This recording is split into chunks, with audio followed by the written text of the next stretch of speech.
Hey everybody, Matthew Solomon here, coach with MatthewSolomon.com. It's you! I remember you. Everything you're saying sounds great, but how do I know you're not like that guy who wears the feminist t-shirt, but then like is secretly kind of a creep?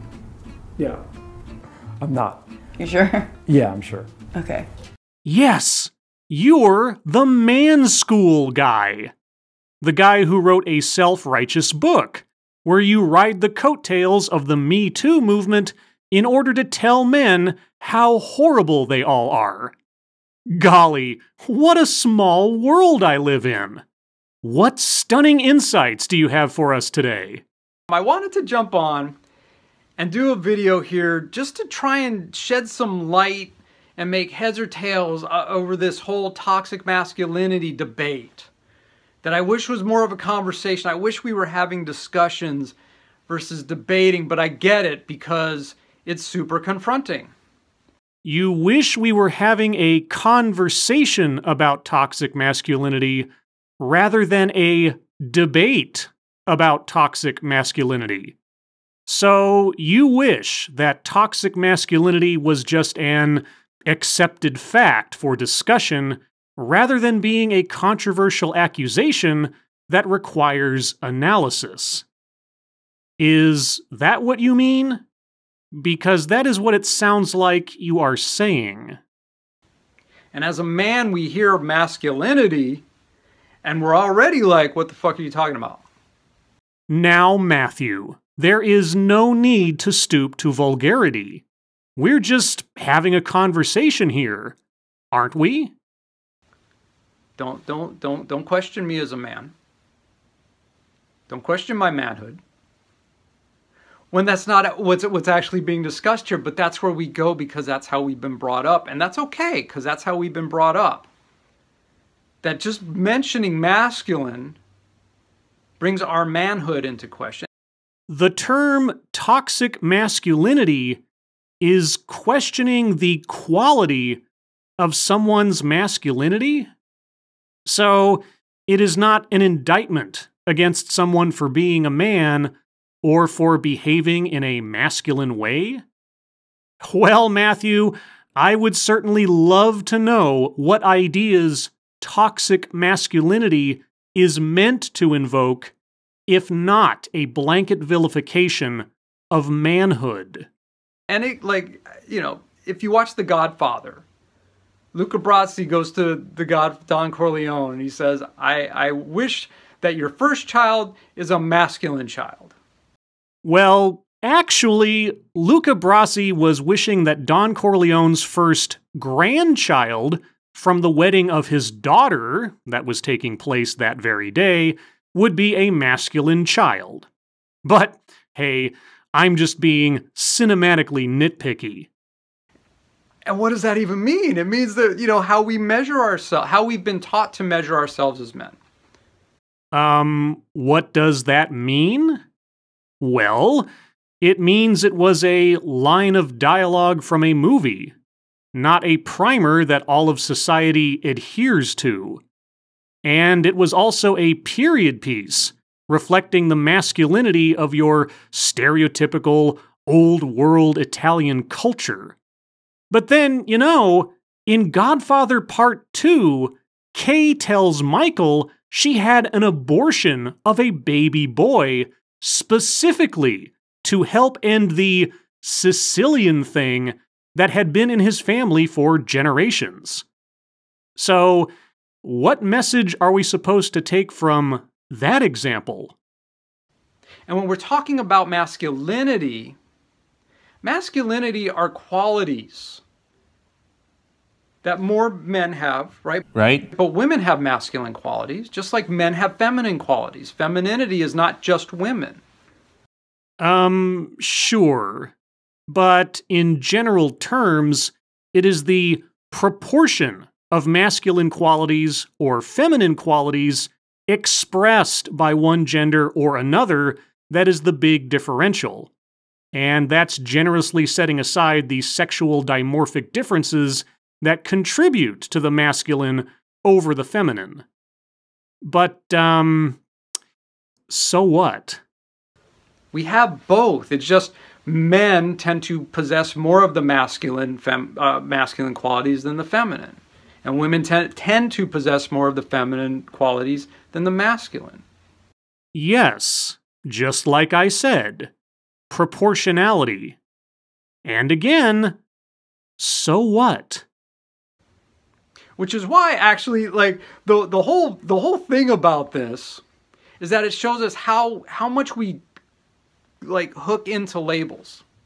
And this is why I don't use labels when I'm coaching people. When I use couples, I'm not interested in this is what the man would do and this is what the woman would do, and he's more in his feminine and she's more in... I don't do that because it just brings up shit. It's just a source of shame and guilt. There's that vulgarity again. Anyway, so you don't use labels, you say?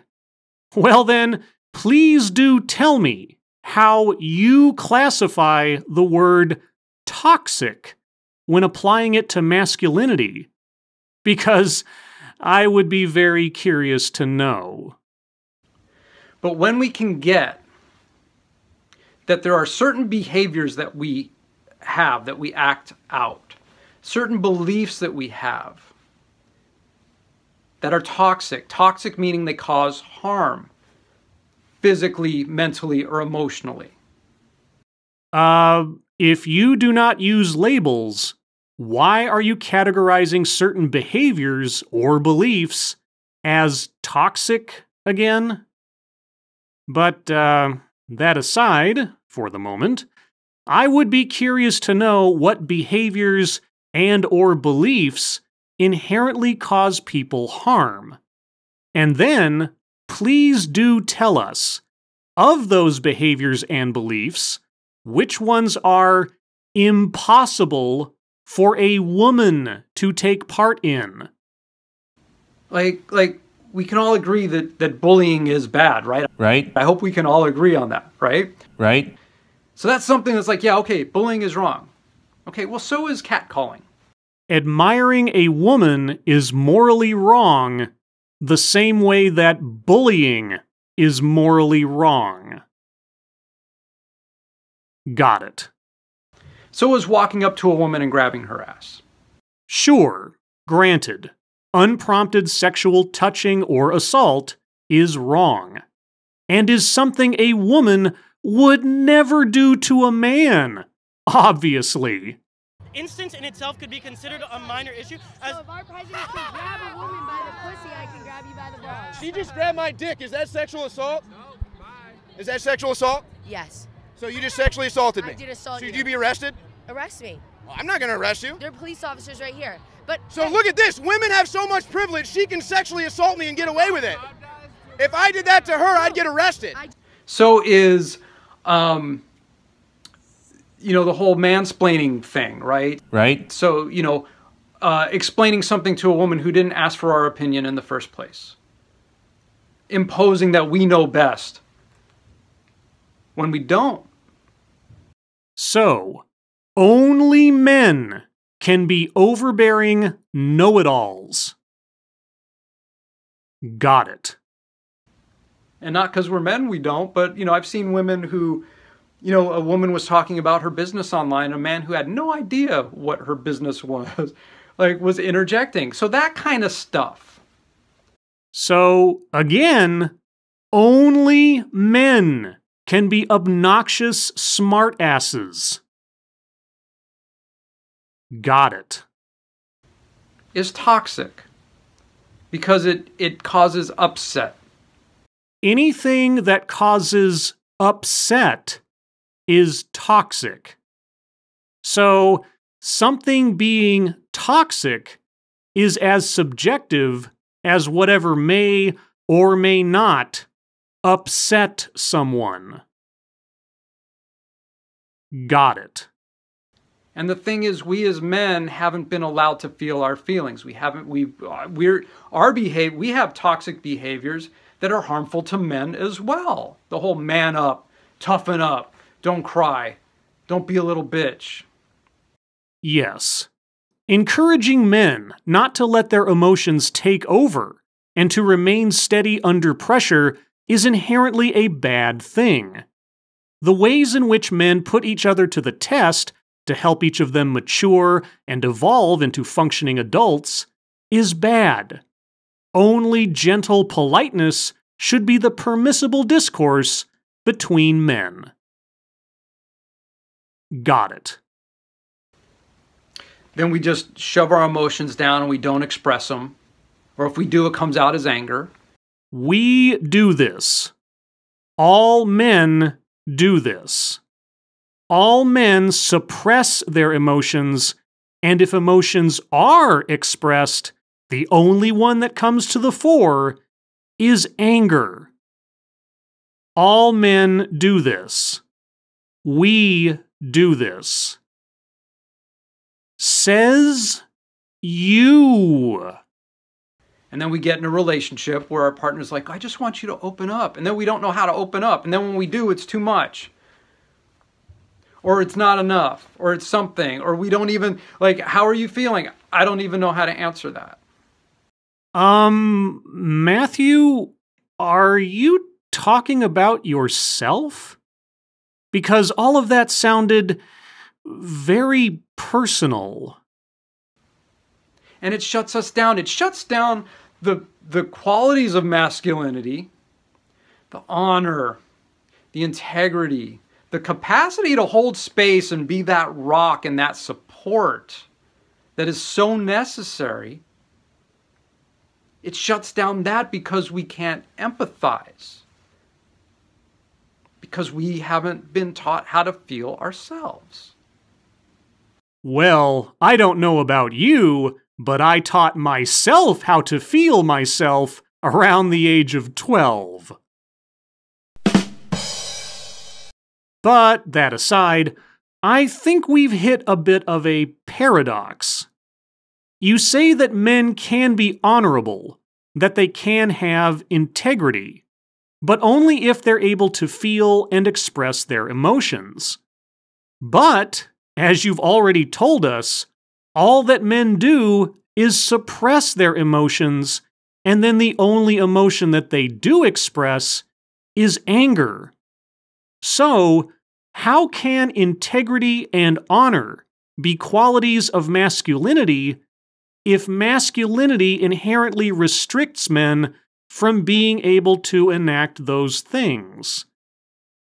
I'm confused. So in the context of this razor commercial... Oh, right! The Gillette ad. I had almost forgotten that was why we were here. I wonder why that is. And it's funny because they mention toxic masculinity like in a stream of things in like the first 10, 15 seconds, right? Right. And then it becomes, this is the commercial about toxic masculinity. And so the men who have, are in this conversation who get that they're not talking about all men, get that the second half of that commercial was a demonstration of how amazing we can be, the leaders we can be, the caretakers, the ones who take care of our pack, how we can be, how we can raise our sons and our daughters to be amazing, powerful, compassionate people. All of that got lost because they said toxic masculinity in the first 10 seconds of a commercial. The Gillette commercial painted many otherwise harmless behaviors as effectively criminal acts. Two boys play fighting is equated with being a training ground for committing sexual assault with the oft-repeated "boys will be boys" saying, which has never excused sexual assault. A lame attempt to engage with a girl is framed as an unacceptable intrusion, and simply indicating the intention of speaking to a woman is classified as the onset of a horrific act of misogyny. Gillette's ad was controversial because a razor company was positioning itself as a moral authority over what is and is not acceptable male behavior, and in the process, shining the most unflattering, if not immoral light on scenarios that would otherwise be harmless. The ad vilifies men and promotes a feminist outlook on the gender dynamics in the world. That is why so many people took exception to it. And the fact that our speaker endorses the ad, that our speaker is belittling its critics, tells us quite a bit about how he views himself. And when we're on the defensive already, when we're already unsure, yeah, that stuff comes up and we get defensive, and that's okay.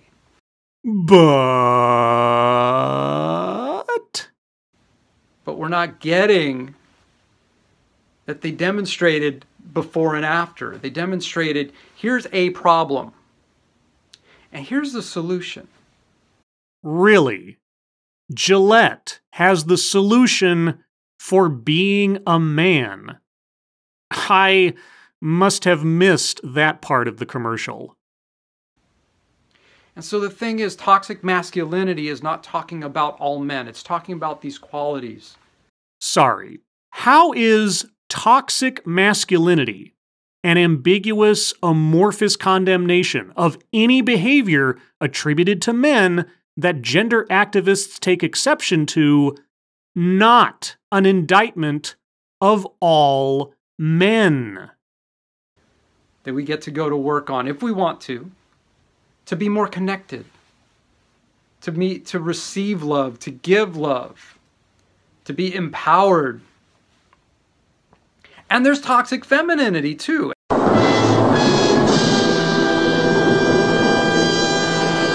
And I see, like, you know, I see there are a lot of people like, oh, we need to start talking about that. Yeah, well, it's being talked about, and I see women talking about it. You do? Well, that's news to me. Just about every time I see anyone suggest the notion of toxic femininity, it gets shouted down by feminists. And I agree with them. Toxic femininity is as stupid an idea as toxic masculinity, because gender-associated behaviors are not inherently toxic. Individual actions and choices, however, can be harmful. But we're not here to get specific, are we? No, we're here to generalize in broad, indiscriminate accusations. But, sorry, you were going to tell us about toxic femininity? Emasculation, manipulation, withholding sex, talking down to men, talking to men like we're pieces of shit. Stuff that we see in sitcoms all the time, where the wife, the husband is like this oaf who's kind of a loser, and the wife wears the pants in the family, right? Right. Right. And I suppose those aren't what you would classify as harmful stereotypes? Well, I really have to wonder if you'd feel the same about a ditzy wife and an in-control husband. And walks all over the man, or makes the decision. She makes all the decisions.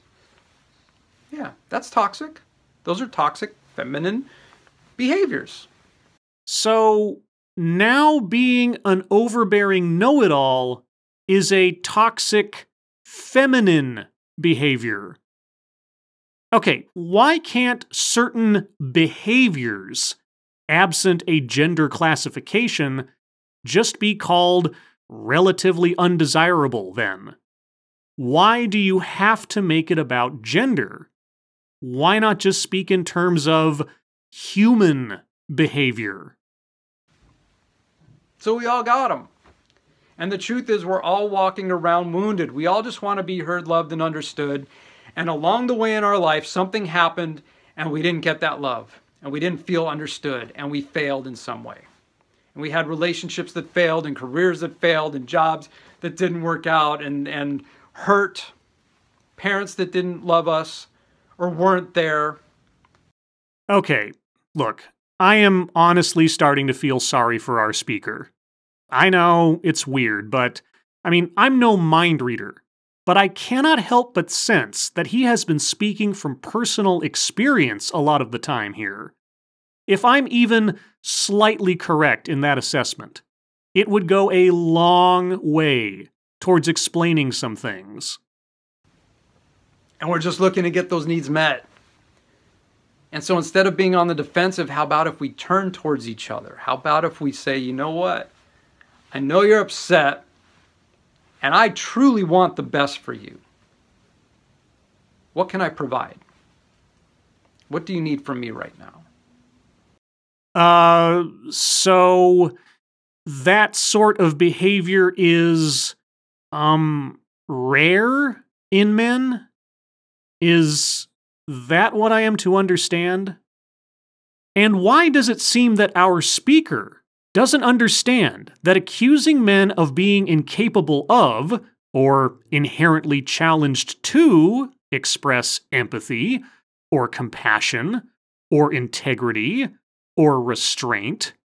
How can he not understand why that would turn some men off to what he has to say, and convince other men into believing that they are forever broken as a factor of their gender? Because when you're standing there, you don't fucking care about terms and hashtags. More bad words. Matthew, is that your toxic masculinity seeping through? Or are you trying to compensate with strong language the kind of strength you do not feel within yourself? For those of you that don't know me, my name is Matthew Solomon. I'm the coach for the modern soul. I'm an expert in relationships and communication. I wrote the book, Man School, Relating with Women in the Me Too Era. And the course, Man School, the online course. The book was the #1 new release on Amazon in 6 categories. Okay, see, if I was able to say that about something I wrote, if I was able to recite a real personal accomplishment like that, I would be beaming. I would be happy. Why doesn't our speaker look like he is proud of himself? I coach women. I provide that safe space for you to truly step into who you are and be okay and alive and excited with yourself. Well, that is, unless who you are is considered to be toxic, of course. Of course! And with men, I help you get to whatever level you want to be at and have those successes in your life and have better relationships, not just with women, but with everybody in your life. Not just with women, but with everybody in your life. So, also men. I mean, not just women only really leaves one other option. Or, okay, now I think I'm just confusing myself. And all I do is I coach you, I share what I've learned, I help you move in that direction, I hold space for you like a motherfucker. Wow. Like a motherfucker, you say. How very manly of you. So if you're interested in finding out more, if you want to have a conversation, visit my website, coachwithmatthewsolomon.com. And please, do something nice for yourself and be excellent to each other. Excellent! Let's not get caught up in these terms. Nobody's coming for you. Terms like toxic masculinity? But I thought that term was your bread and butter. All right, thanks for watching. Well, I am trying to come up with something smart and snarky to say here, but this is just, well, sad. Here you have a guy who has found that his path to success and notoriety is by way of hating himself, by demonizing his very nature, and who has seemingly internalized every criticism he has ever received regarding his existence as a man. Whatever your reasoning, however justified you've convinced yourself of it, hating yourself for what you are, hating yourself over things you have no control over and no choice in, taking upon yourself the essence of original sin is no way to live a happy life. The problem is, these days it may indeed be a way to live a profitable life. I guess it is up to each of us to decide whether the wages of sin are truly worth the cost. As always, thank you for watching.